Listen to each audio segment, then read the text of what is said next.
Janine Gutierrez super excited para sa Venice Film Festival 2024.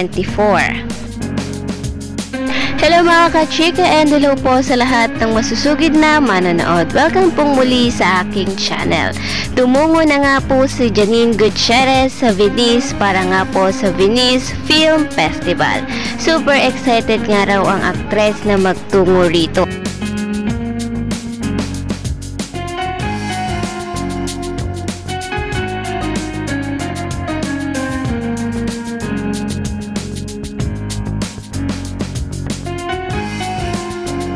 Ngayon, of course, pupunta ka ng Venice! So your thoughts about, just leaving and going there?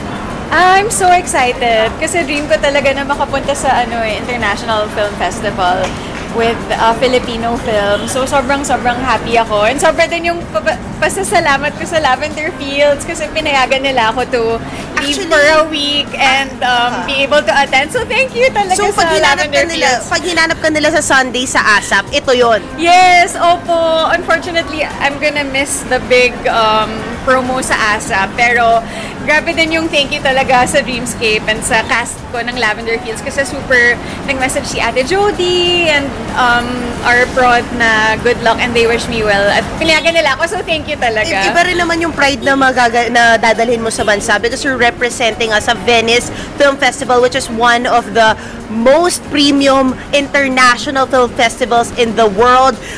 Backtrack lang tayo. When did you know about this? What was your first reaction nung nalaman mo mag-Venice ako?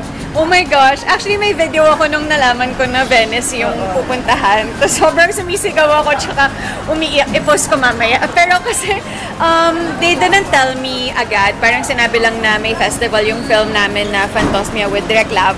Tapos binigay lang yung dates. Pero hindi pa daw ma-confirm. Pero syempre ginoogle ko. Tapos ang lumabas is Venice. Sabi ko, oh my God, kung Venice to, grabe, sobrang happy ako.